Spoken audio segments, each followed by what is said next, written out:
Great honor to introduce Group Captain Sridhar to the August gathering. Captain Sridhar was born in 1957 in Mysore and grew up in the Garden City and the Silicon Valley of India, Bangalore. He had his schooling at Kendriya Vidyalaya, Malleshwaram, which had groomed and nurtured him, which he was, he was tech savvy and loved outdoor sports when he was at school and in his pre-university. He got his mechanical engineering degree from Karnataka University.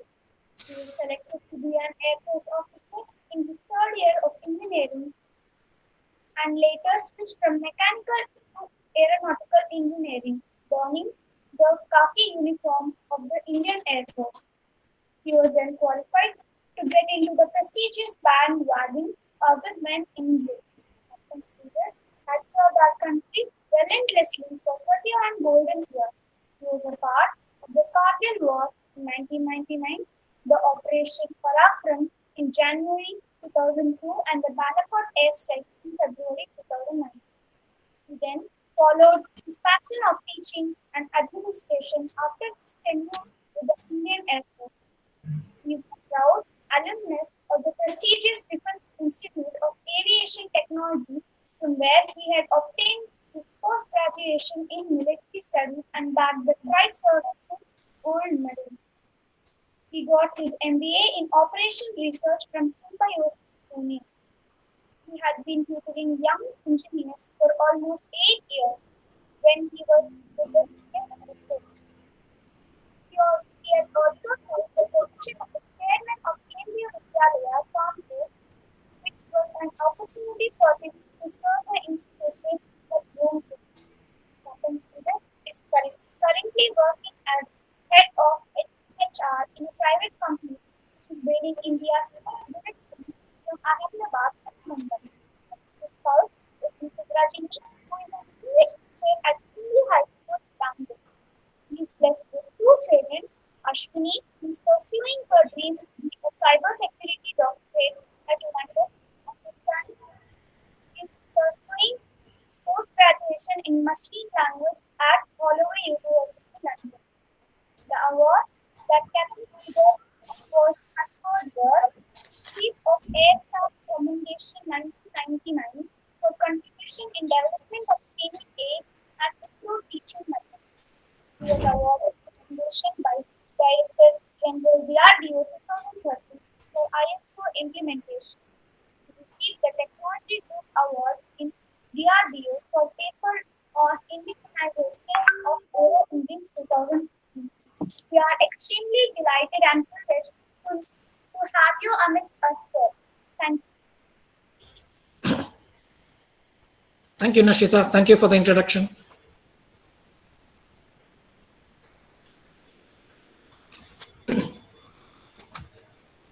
A very good morning, children from Free City, children from Tirupati, the principal of both schools, the management, staff, faculty, and the directors. It's indeed a rare honor to talk to you on a virtual mode, and secondly, when it's a Republic Day. Republic Day or the Independence Day fulfill us with a pride of being proud nations of this wonderful country. We have all come across our independence and freedom, and we have different interpretations of it. But very few actually understand what a republic is. We never give it that importance. And therein lies the strength of this country. The strength in the hands of the people. That's what a republic means. And when you say strength in the hands of the people, it's wonderful to see the future generation here, in whose hands we are going to bestow the future of this country. Having said that, it's going to be a very difficult shoe to fill in. It's not that we have achieved something great, but what we expect out of you is much more than what we have done. Every individual does his best, without doubt. but to push a country to a place to be a superpower, to be a country which is recognized by the world, not only in terms of power, but also in terms of energy, in terms of its humanitarian needs. That strength lies in the hands of the students whom I'm addressing today. You have the power to choose your leaders. You have the power to become leaders yourself and lead this country to where we all wanted to take it.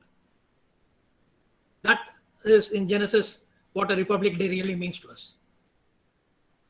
You can say many other countries are also republics, but in the true strength of a democracy, our country stands way above it. But then comes this question, obviously, how did you land up in the Indian Air Force? A lot of people have asked me this. Was it patriotism? What is the feeling? Or was it just a career you selected? In every student's mind, when you're young, some seeds of thought are sown by your teachers and your parents. These thoughts may remain at the background. It will never manifest itself. But suddenly one day you will realize that this is what you want to be. I'll narrate a very small incident. I was around 6 years old, way back in 1974. For the first time, an air show was being held by HL in Bangalore. We traveled by the bus, thanks to my dad who took me there. And as a typical air show will have it, we got separated. But my dad showed me one aircraft called the HF-24. Good morning, ma'am. Good morning, welcome. The HF-24, the name instilled something. I used to keep saying HF, as if it was a pride. I really never knew what this HF-24 was. But the HF-24 was a fighter aircraft. Later on, I came to know we were not from the internet era. I came to know the HF-24 was an aircraft built by HAL in India, and it is famously called the Nats, which brought down hundreds of Pakistani aircraft called the Sabres, and it was nicknamed the Sabre Killer. We managed to reach back home somehow, in spite of being separated, but that seed which was planted in my mind to look at a fighter aircraft probably was there in the back of my mind. So obviously, when I was doing my 10th, I thought I'll appear for the NDA. I had to enter the uniform now. It was bubbling in me. I had lost my dad by then. And the first thing you hear in most parents, hey, you're the only son, you can't go into the Army, Navy, or the Air Force. You can't do that. So I said, let me appear for the exam. If I pass, I'll go. Otherwise, we'll take a call. And friends, I failed in the exam. I didn't get selected. But that pushed me to another level. When you say that failures are stepping stones for success, that pushed me more now. I said, I have to get into this. We didn't have much of literature.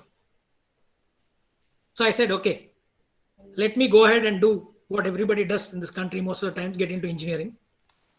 We hardly had avenues that time. So I went ahead and joined my engineering. And suddenly one day, Lady Luck smiled on me.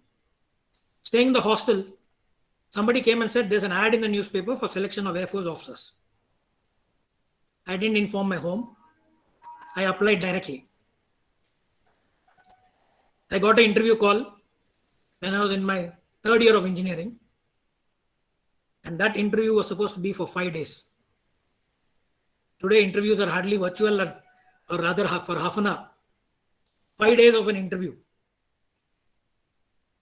So I landed up in this city of Mysore without informing home, thanks to the Air Force giving us the charges for the bus. On day one, out of 150, we got an elimination round. Almost 50 got eliminated. So we were left with about 90 plus. The odds were stacked against me. I said, I don't know if I'm going to make this.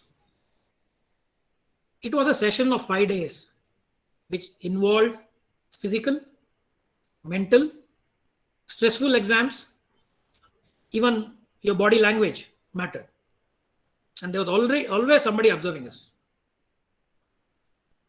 I'll narrate one beautiful incident which happened when I was going through my physical examination on the third day. We were supposed to do this horizontal rope climbing. I don't know how many of you have seen it, where you crawl across on a rope which is horizontal. As I was awaiting my chance, we had to clear 10 obstacles in 3 minutes. As I was waiting for it, I had one Wing Commander Mishra, who was a psychologist, who was also my interviewing officer. He suddenly said, I think these guys are doing it wrong. They're all going heads up. I think we need to go tail down. That is, start with your legs and keep your head behind. I was not, as such, not in a position to do an horizontal rope. Forget trying it the other way around. But I went ahead, followed his advice, climbed up. I was to crawl across by about 3 meters. I wouldn't have done even 6 centimeters when I fell down. I fell down from the rope. I thought this is my second failure in life. I'm not going to make it again. But the beauty of this, at the end of the session, on the 5th day, when the numbers were being announced as to who got selected, it straight away started with chest number 21. That means the first 20 had gone. The next was 33. So again, I said, the gap is too much. And when my chest number 36 was called, I realized I finished it. I've done it. But I wanted to know as to how come I did it when I had failed that obstacle course. It was in my mind always to ask. But in the services, you can't ask questions. You're in uniform, you just follow orders. And all my friends had told me, you failed in that obstacles, so you're not going to make it. The beauty behind this is listen to your instructors. He just gave me the thought process to go reverse. That was the right way to do it. Not that we couldn't do it. We are not practiced. We are not monkeys. We are normal human beings, average human beings. So the entire question is, if you listen to your teachers, if you listen to your instructors who have more experience, they always mean the best for you. That is something which came across me very strongly. Probably when I was in school, nobody told me this. Later on, when I went on to become an instructor, I was teaching fresh engineers, MTech holders, postgraduates. So it was like walking into a class which was filled with intellectuals. So when you're walking into the class which filled with intellectuals, there are certain butterflies in your stomach. Because, oh, okay, you're professional, you're good in your subject, but these people who are intellectuals can think out of the box. They can think differently. Because each one is a professional. So when I was going through this class, I suddenly found an element of disinterest that comes in like, I know better than the guy who's standing on the stage. I felt it.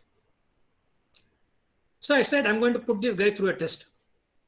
Test is not what I want to write in a paper or give them a tough paper, set a question paper which is so tough that they come running at you. No, that is not the idea.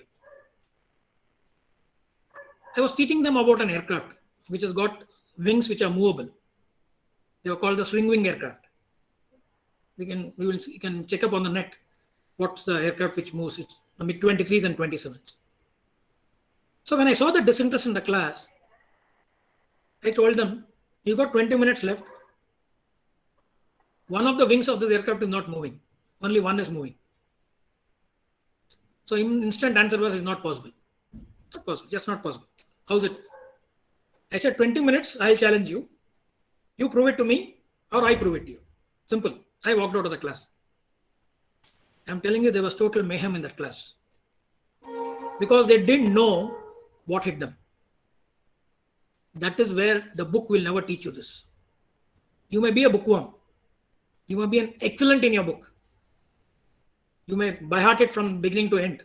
Something like what you saw on 3 Idiots. perfect definitions. But practical experience is what will stand you up in life. But that doesn't mean I'm not saying education is not required. You got to have a mix of both. And let me tell you, at the end of this 20 minutes, this is how all these guys came back to me. It is possible that one wing will not move. So from that day, not only did I get the attention of the class, but I also ensured that these guys get their practical hands-on experience. So you can ask me a question: is education just all this? Do we need practical education? Another classic example in my present company, where we are building the bullet train from Ahmedabad to Mumbai. We have the best of the design engineers there. It's a prime project of the Prime Minister of India. So the design engineers could not solve an issue. There were repeated calls coming to the head office in Bangalore that we need to do something about this. So there was this guy who's still in a company called Nagraj. The MD said, "You're the HR, route Nagraj there." So I told him, "Sir, Nagraj, are you sure?" He said, "No, route him." See, Nagraj has got no formal education. He can't read, he can't write. To that extent, if I give him a salary payslip, he has to count the number of zeros to know how much salary he's earning. He's absolute zero. And he's not the best of the guys, obviously, in the way of his talking or anything. But our Nagraj goes there.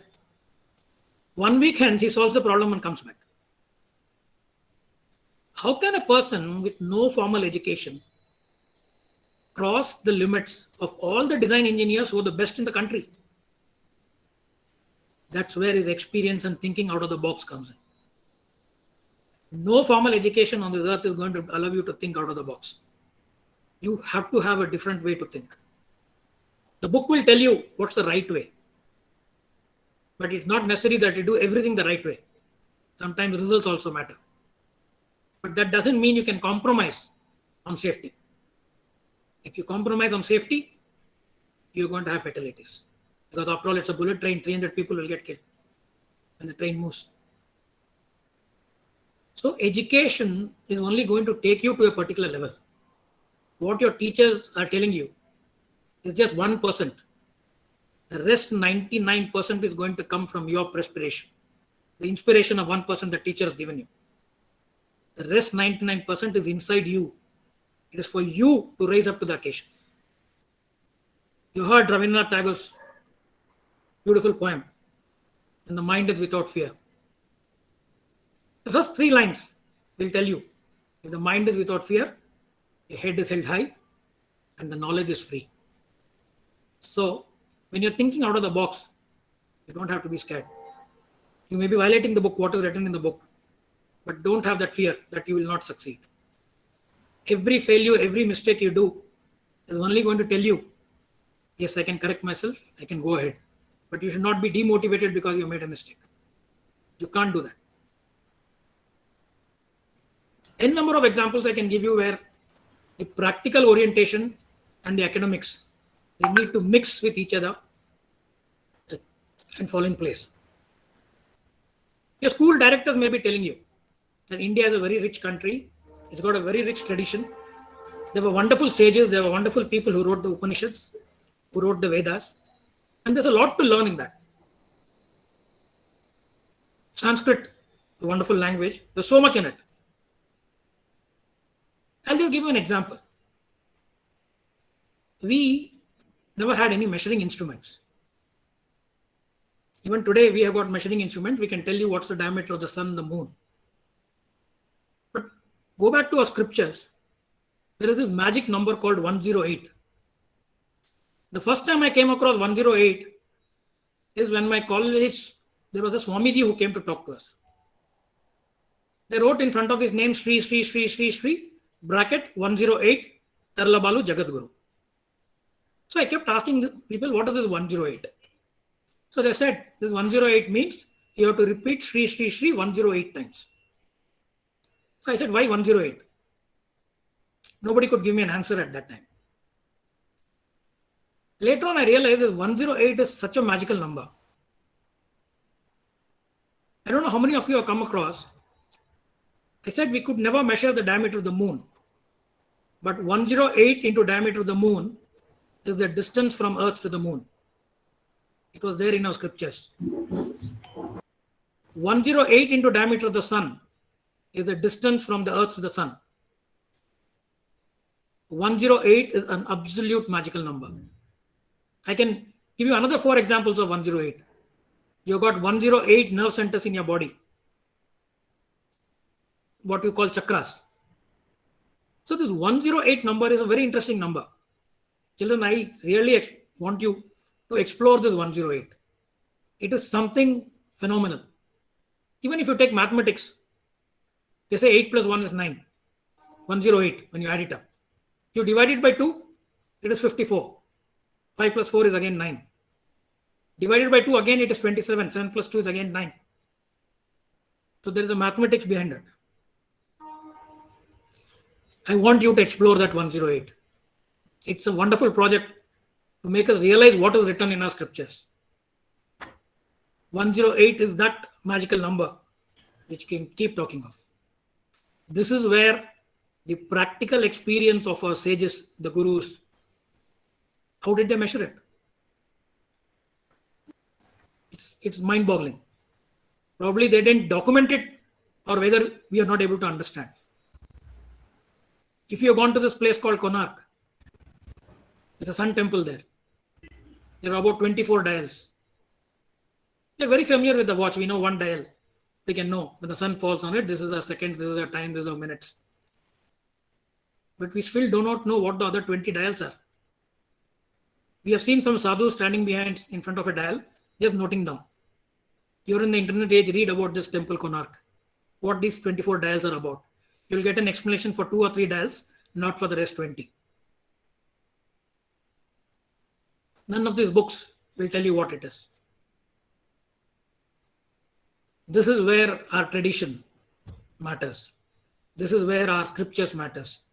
This is where our past will stand us to become a superpower. Chemical contraptions which you do with steel, iron, they're all there in our Vedas. We don't need chemical formulas to learn it, but you can relate it with what was there in the scriptures. So practical experience will stand you in much higher stead, where you need to combine your book with your practice. I went through this Kargil and Balakot. We thought we are very good.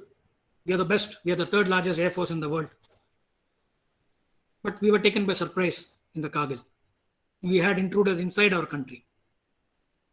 Why? That's because we left our guard down. We can't afford to leave our guard down at any point of time.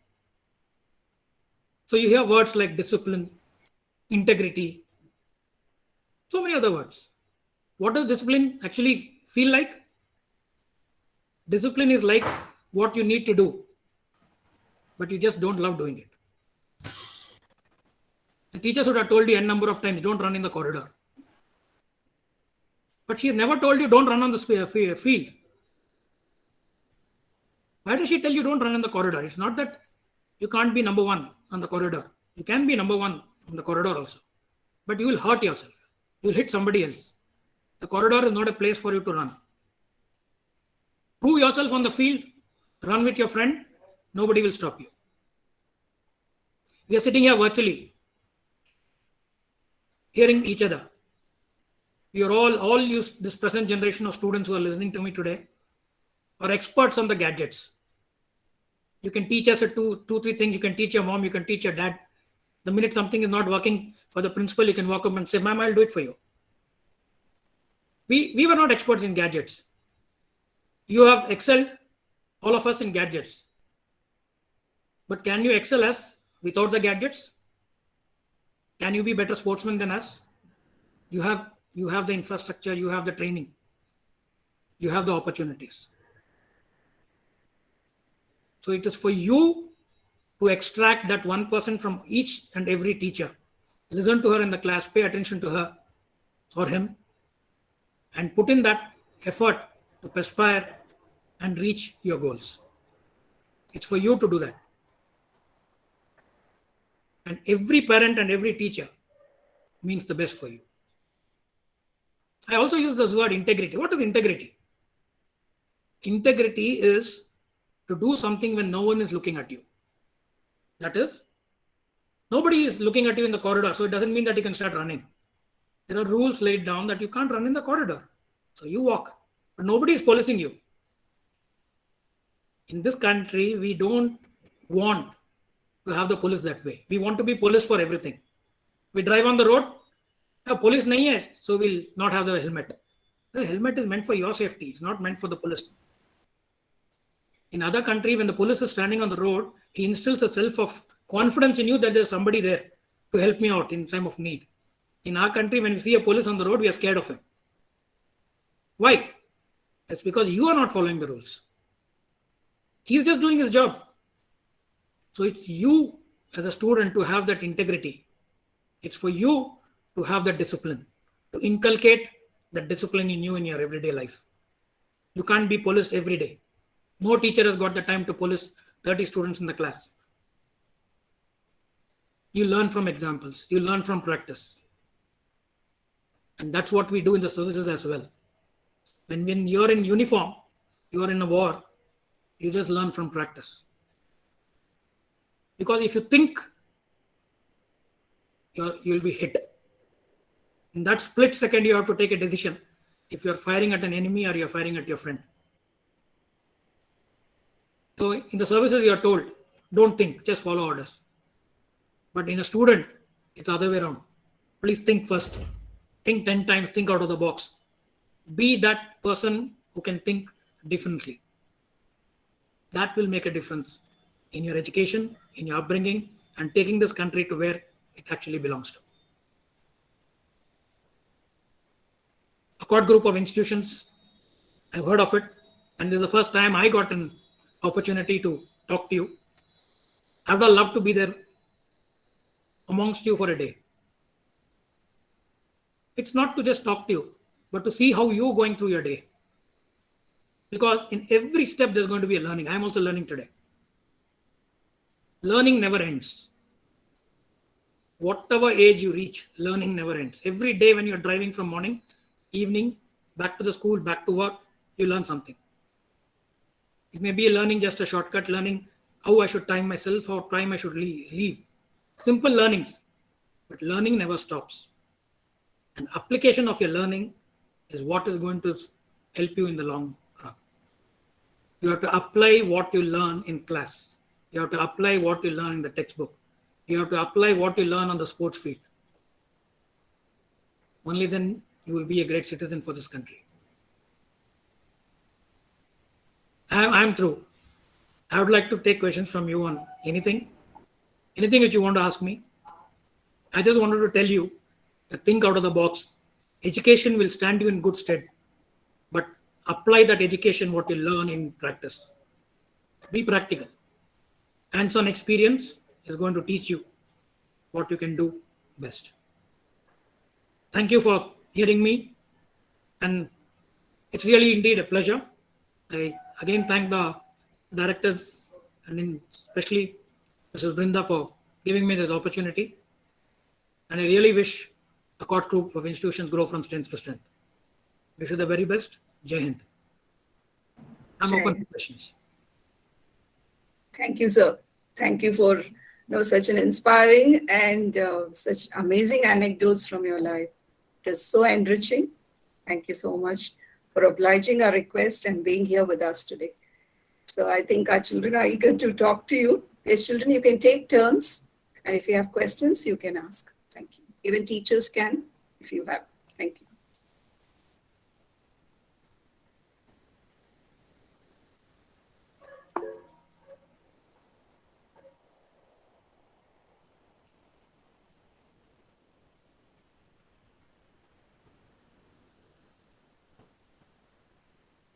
That's it. Go ahead. You can ask me on anything. Don't worry.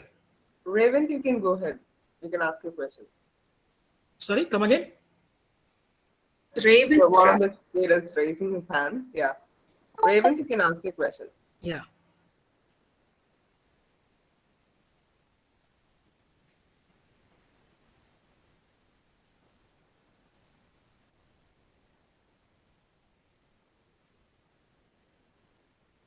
Sir, Yeah, go ahead. what are the challenges that you faced when you are in Air Force? Challenges you face during? When you are in Air Force. Every day in the Indian Air Force is a challenging day. Because when there's a simple statement which says, if you sweat in peace, if you sweat in peace, you bleed less in war. That is the gist of what the Indian Air Force is. You got to train every day. You got to prepare yourself for the unforeseen. You got to prepare yourself to take on the challenge because you don't know what's going to come up on the battlefield. As I told you, Kargil, we never thought will happen. Somebody will infiltrate. For that matter, we never thought Balakot will happen. But you have to rise to the occasion every day. So for that, you have to prepare yourself. When you have an opportunity, you got to stay fit physically. You got to keep yourself abreast of technology. You should know what is there inside that aircraft, how to use it. So every day when you fly, you need to practice.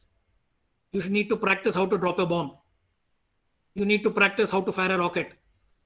You need to practice that you want to hit 0-0 bullseye every time. So that is our motto. Sweat more in peace, you will bleed less in war. Yes, sir. Thank you.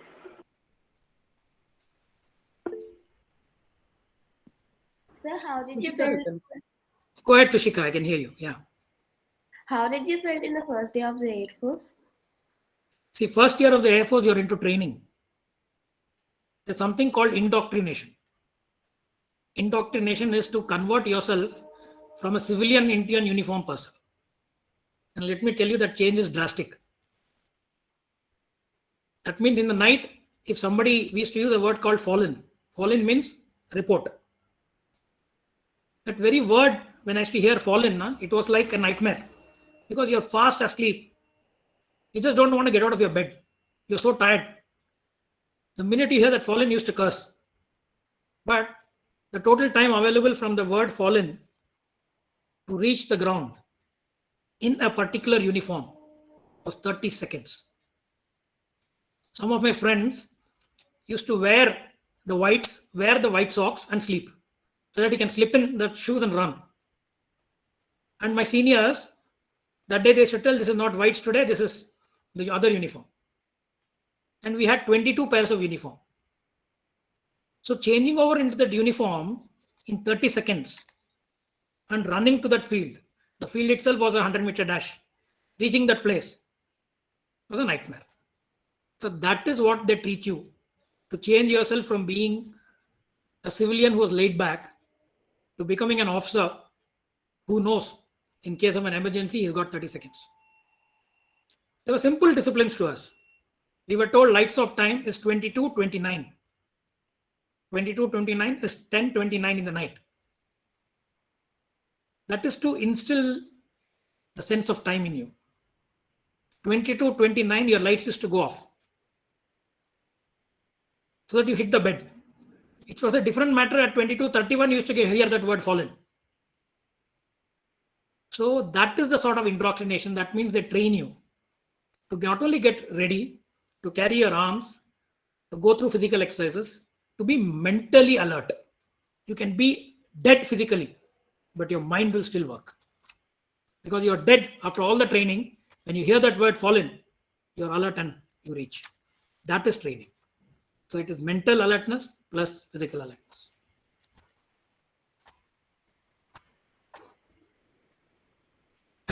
How many times your mother tries to get you out of bed? Now think, next time you ask her to use this word fallen, let's see how you can train yourself.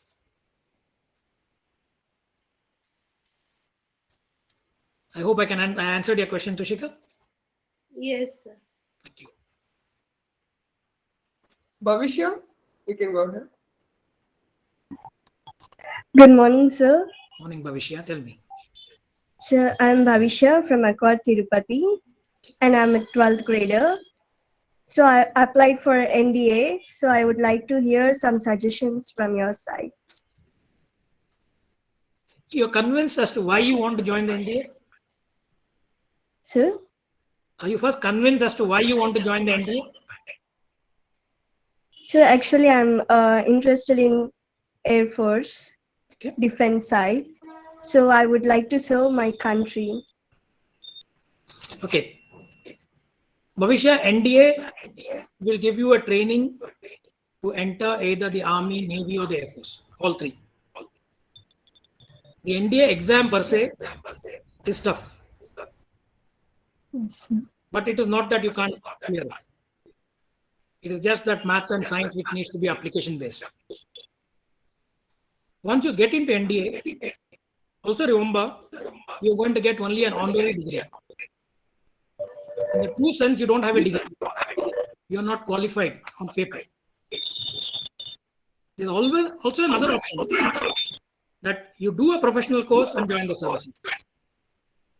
The reason I'm telling you this is there are many people who leave NDA in between because they can't cope with the rigors of service.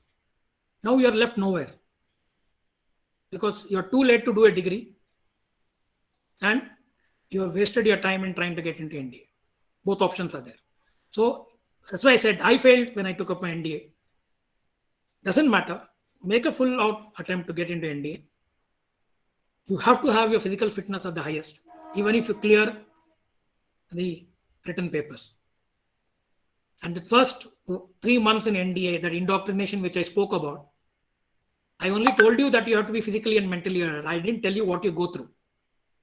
We don't have skin in number of places in the first 1 month. The skin is peeled off in all those places. So you have to be prepared for it mentally. And mentally they prepare you even to the extent that they will abuse you. The reason is because you cannot break down under pressure. They try to instigate you. That's the kind of training they go through. So what I would suggest is work physically, improve your stamina, long distance running.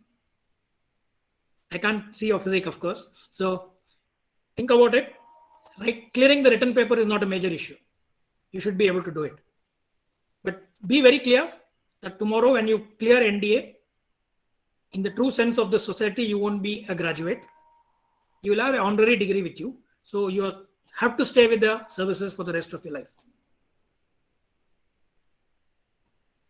Yeah, anything else you want to ask me? Principal is my number. You can always talk to me. Anytime. Right, Bhavishya? Thank you, sir. Nashita? Yes, ma'am. Sir, so you told us that you gave your students the realization that it's not only book knowledge, you also need practical knowledge. Who or what gave you the realization that you need practical knowledge also? Very good question. Very good question. See, when I started my life in the Air Force, the first 1.5 years of training, I was also very bookish. But we were doing small projects, and as such in engineering, you do small projects. These projects help you understand what is written in the book. But when I became a teacher, I realized my classes are dry. My classes were totally dry. So that time computers had just started. We used to work on DOS. I don't know if you heard of DOS also. Windows 3.1. I started making animations. I made animations of what? The aero engine.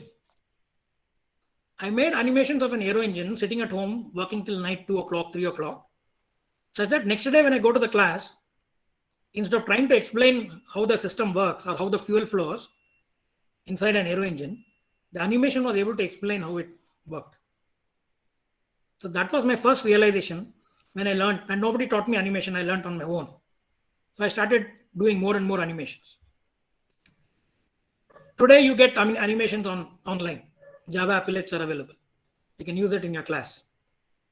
So that allowed me first step to say, okay, let me try with animation, because that added a second dimension to the theory which I could speak. The next thing came was the practicals.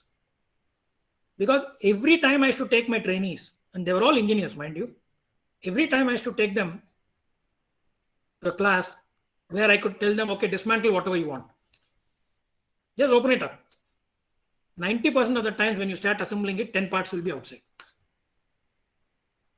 They'll not be able to assemble everything back because 10 parts will be outside. Where did they miss? So I should tell them, okay, open it again, reassemble it. So now you learn the intricacies as to why one small washer was outside. Because when you start up the engine, it will start leaking from there. So first is, as a teacher, your class cannot be dry. Whether it is English, language, or if it is science or maths, everything can have practicals. So you have to support, as a teacher, you have to support your class with practicals and visuals, which the student can assimilate better. And I'm quite sure your school is doing that. You'll have field days. You can go to the field. You'll have a field day. Go and explore what is that. You'll open up a flower. You'll see whether it's got a stigma, stylus, everything. You'll at least see what it is. You'll see what's the pollen.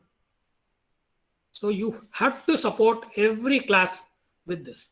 So as an instructor, you will become a better teacher only when you support your theory or your speech. Otherwise, you can just write on the blackboard, chalk and talk, what we call, finish and walk out. But chalk and talk is not going to solve the problem. The end result of a teacher is to make that last student in the class understand the concept. The bright ones will. Correct me, ma'am. You're all more experienced as a teacher. Correct me if I'm wrong anytime.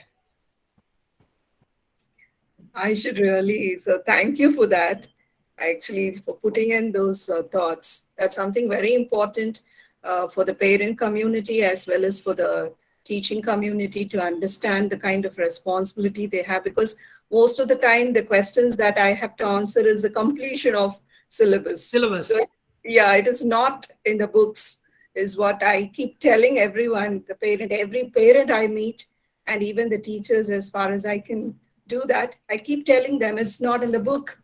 And it's always, it's not the course as such, it's just a resource. So always to think out of the books and to be practical. I think I should really thank you from the bottom of my heart for making my job a little easier. Thank you, sir. Thank you. Nishita, you can put that in practice too. It doesn't mean only for the teacher. Even when you are studying, try to explore the practical concept and application of this. Yes, sir. Thank you, sir. Thank you, Nishita.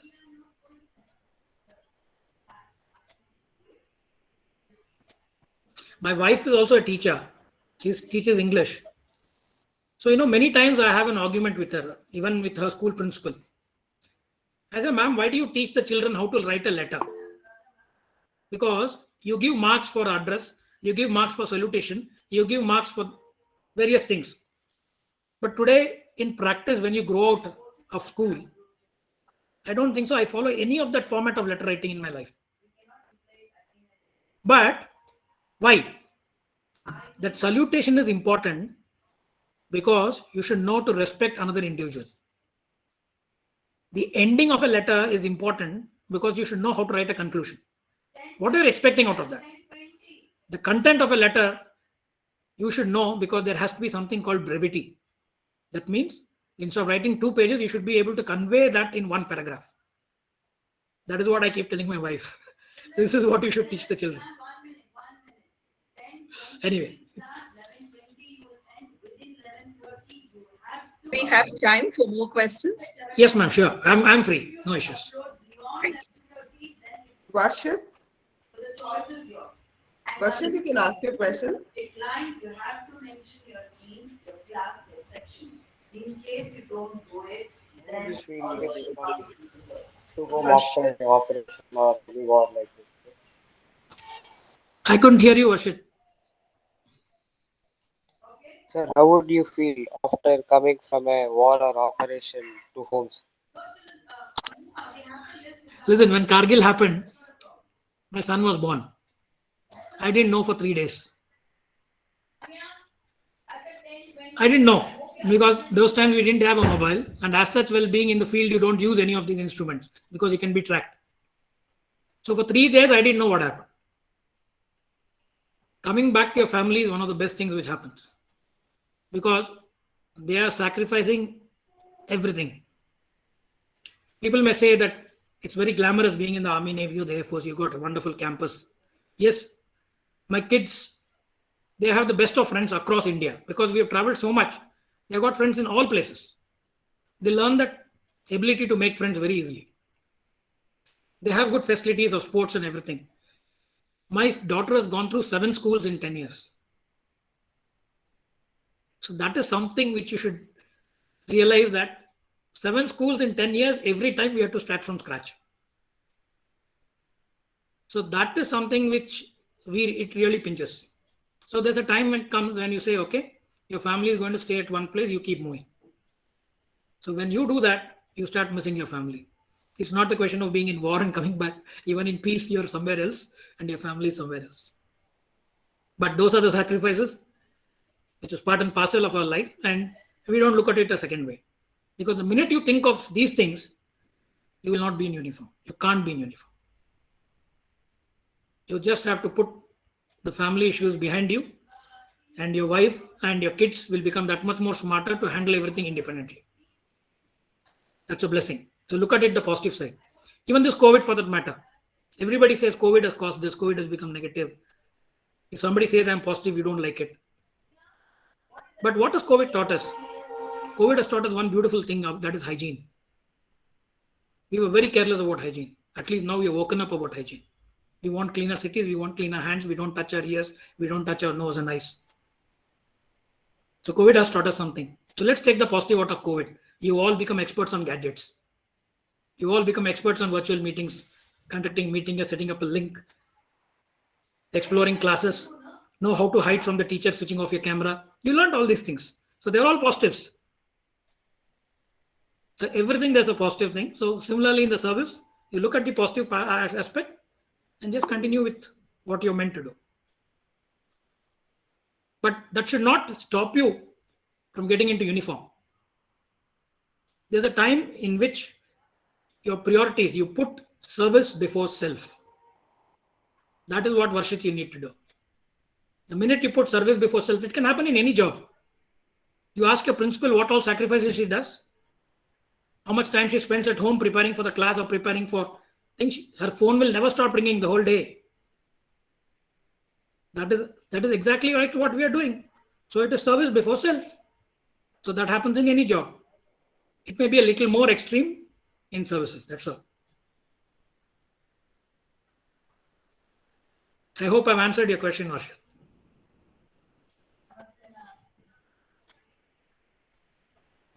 Thank you, sir. Is there any more questions?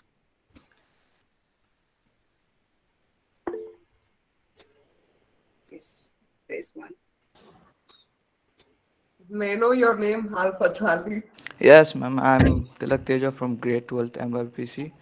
Yeah, you So, can ask me. my question is actually out of context.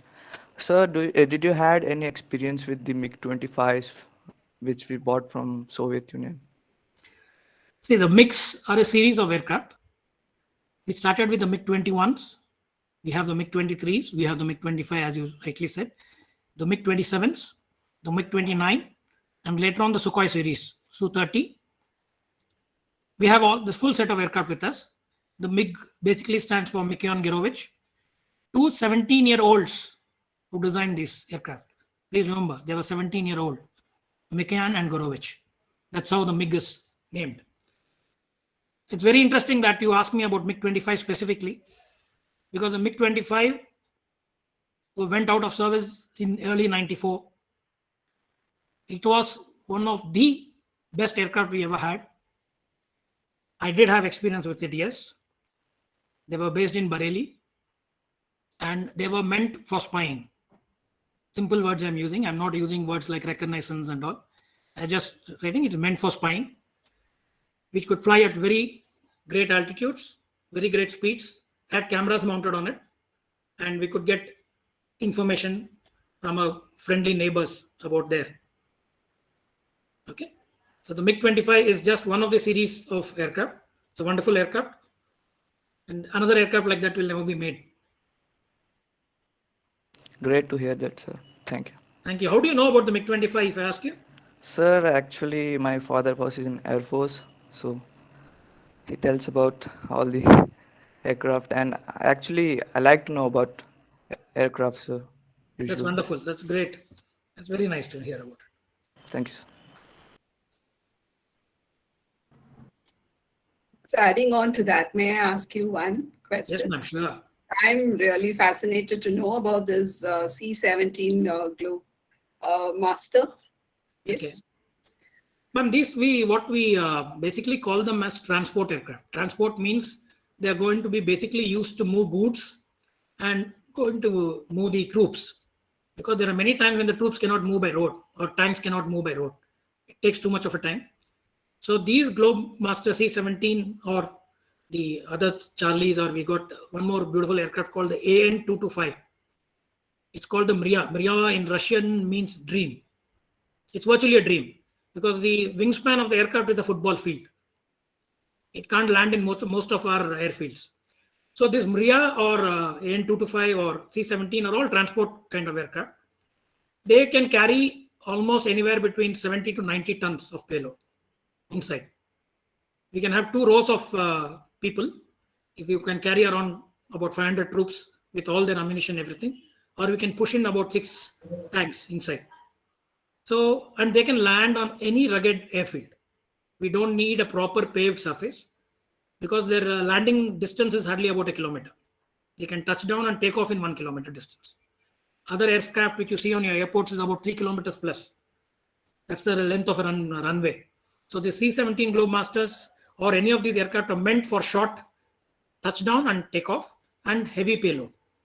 We use it for UN, we use it for troops, we use it for this thing for basically calamities when we meet people, or when we want to move troops in a fast way, like something like 9 happens, or 2611 rather. 2611 happens in Mumbai.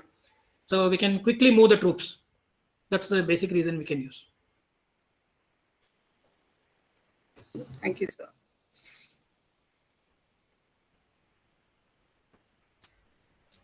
Shall we?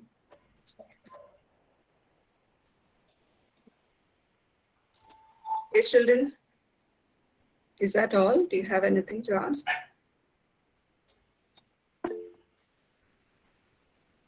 So what are Shika the has one more question. Yeah, go ahead, Tushika. so what are the basic trainings you get when you go to Air Force? The basic training depends on what field you're chosen in Air Force. We have people who fly. We have people who maintain aircraft or radars. We have people who are basically accountants who manage the accounts. We have people who maintain the logistics, that is the items. Logistics means items which are there in the Air Force. It can be import of items, buying of items, daily routine items. So depending on your specialization, you're trained differently. If you're going to fly, again, flying comes under helicopters, it comes under fighters, it comes under transport. And now there's a fourth dimension called the UAVs. Unmanned aerial vehicles, which you keep hearing drones. The common word which you hear is drone. So drones may not require a person inside it, but requires a person outside it to control. So he's also called an external pilot. So the training is going to depend on what field you choose. For flyers, you have extensive flying training. For maintenance, you have maintenance training. For logistics, you have what you call basically the how to manage inventory, how to manage items, how to do codification of items, how to code them, how to pick it up easily. So somebody sitting in Mumbai should know an item is existing somewhere in East, which I can use. So that sort of data you should have. So that's the logistics job, what's called inventory management. And then you have the basic accountant who accounts for all the money. It can be salaries to expenditure to buy items. So training is area specific. You can't be a master of all and jack of none. I'm putting it the other way around.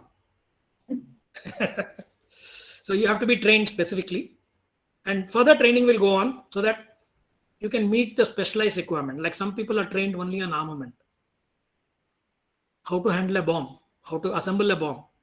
When I say bomb, don't get confused with what the terrorists use. They are crude bombs. We talk of sophisticated bombs and BrahMos missiles, how to integrate it. So you be trained on a specific area.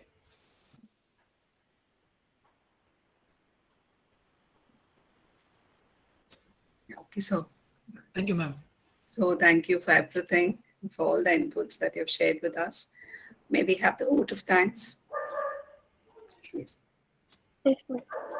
Revered Captain Sridhar, respected principal, teachers, and all my fellow accordians. Happy morning to all of you. It's indeed a privilege to propose the oath of thanks on behalf of everyone at Accord.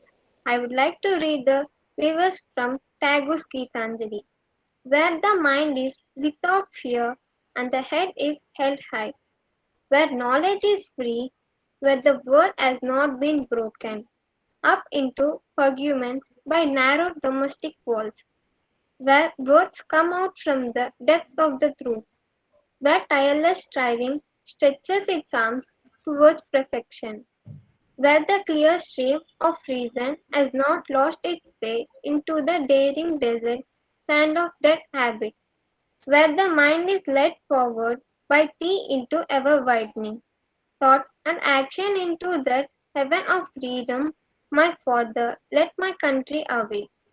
These lines will help us to be aware of the sacrifices of many brave souls who had dared to rebel for the noble cause and got us liberty for the iron clutches of Britishers. We do have many unsung heroes who have braved, kept the country first and have contributed to our safety, protected us, putting their life at stake. We feel blessed to have one such unsung hero, Group Captain Sridhar, with us today on the solemn occasion of the Republic Day. We are extremely grateful to you, sir, for having spread time to interact with us. It was an insightful section, and we had to have first-hand information about the path to get into Indian Air Force. The intricate details of the machinery, combat aircrafts, and the challenges at the war front. We also thank our management, principal, and our beloved teachers who had given this opportunity to interact with Group Captain Sridhar. Thank you, one and all. Jai Hind. Thank you. Thank you, ma'am. Thank you very much. And I've Thank enjoyed you, as sir. much interacting with you. Thank you, ma'am. Same Have a here. nice day, ma'am. Yeah, we would like to invite you in person sometime, sir. Yes. Yeah, sure. Thank That'll be wonderful. Thank you, sir. I would love to interact with them. Thank you. Thank you, ma'am. Have a nice day. Bye, children. Have a nice day. Thank you. Nice day, sir. Good day, sir. Have a nice day, sir. Bye, sir. Bye, sir. Bye. Thank you, sir. Bye.